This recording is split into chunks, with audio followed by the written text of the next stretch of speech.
Hi everybody. It's been a while since I donned the cowl and put on another Bruce the Monk video. I told you a while back that I was going to make these videos when I had something to say. You know, if someone asked me a question or if something came up.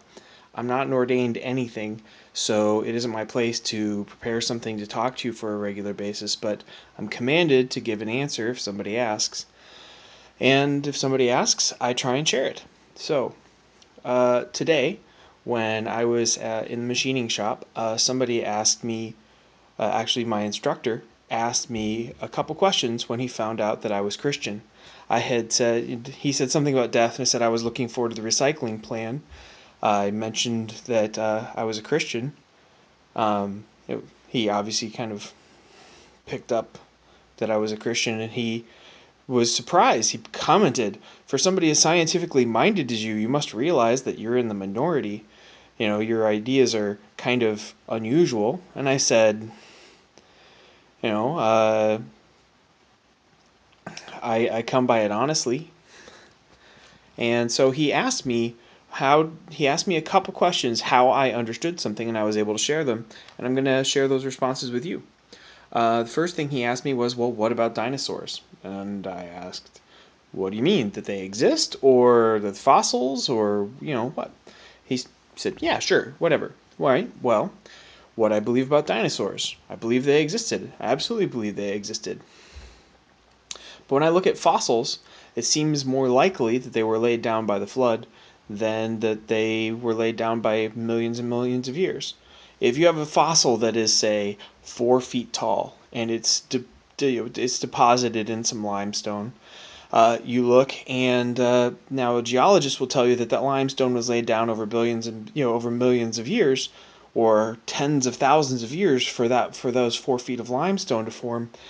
But the fossil isn't worn any different at the top, which would have been exposed for 30,000 years of seawater, to erode it, or even just wind and air and particulate matter in the air being moved against it, which does result in erosion. But they're not. Up here in Minnesota, the Wisconsin area, we've seen that lakes can silt up in a handful of years. In our own lifetimes, we go from a body of water to feet and feet of something else, and that seems more consistent for me. Also, it explains the staggering finds of soft tissue and other things that we've discovered in certain fossils recently.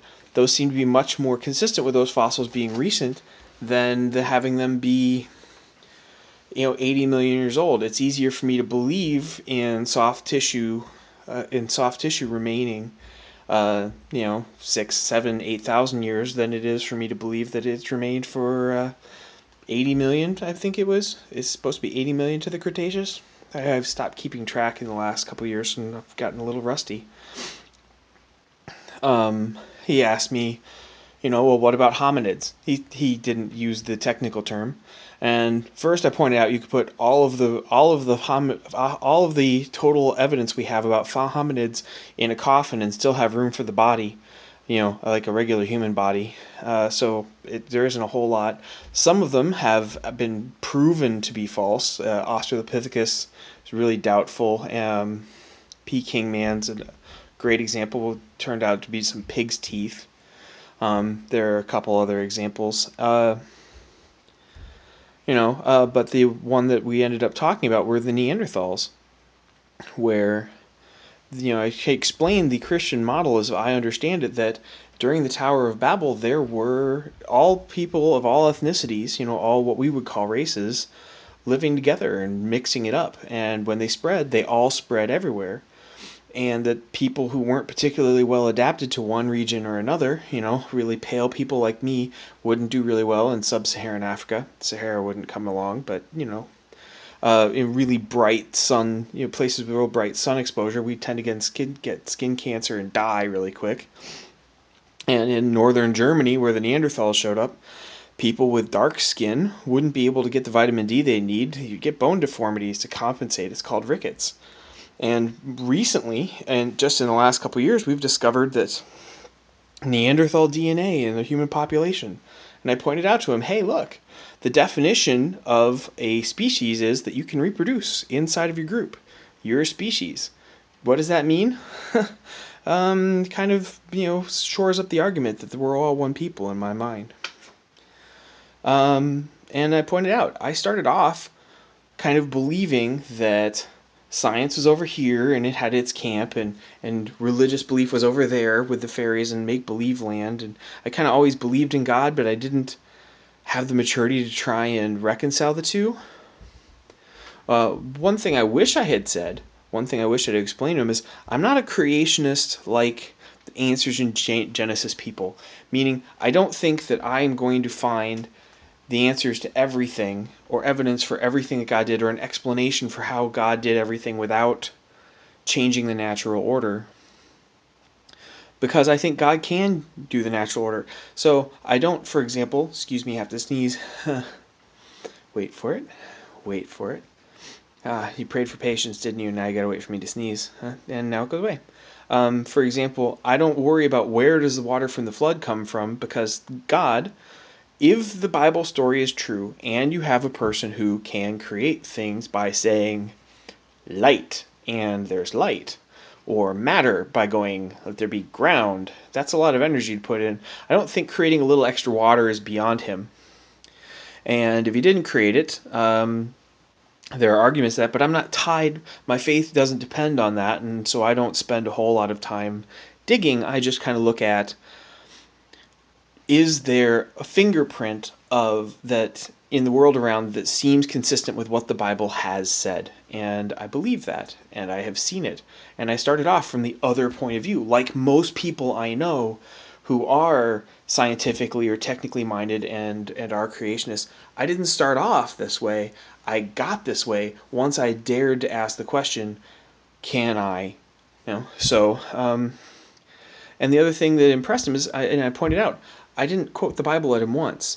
It isn't that I don't believe the Bible. The Bible means a lot to me, but he said he makes it a point not to believe in anything. So why would he care? I just took it from the technical angles. The last thing we talked about scientifically was, I've always found it very interesting how steadily and rapidly the Earth's magnetosphere is losing power. And nobody's really been able to give me a solid, rational explanation for how that could, how that could reverse itself. One of the things is, if it keeps going away, we need the magnetosphere for there to be life on Earth, and if it keeps degrading at this time, you don't have to worry about what life's going to look like when the sun goes nova. We're going to be irradiated to a sterile planet in less than 100,000 years. Well, guess what, guys? That's the end. It seems kind of coincidental for me that we're at the end of, we've come around just at the right moment, right at the very end does intelligent life. That's a little hard. And we see similarly rapidly decaying magnetospheres on other planets in our solar system.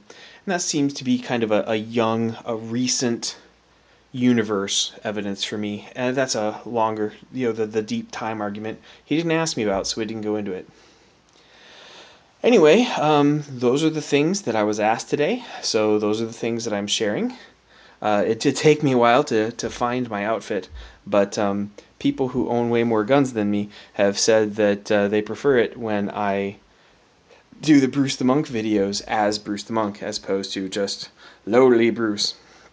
Feel free to subscribe, like. If you have a question, the channel's here to answer questions. So ask, and I'll do my best to answer. And if I don't know, I'm one of those people who will actually say, I don't know, let's go find out. Thank you very much. Thank you for your time. May God bless and keep you. Even if you don't like him very much, he likes you very much. And I'm commanded to too. So there. All right. Have a great day. God bless. Bye.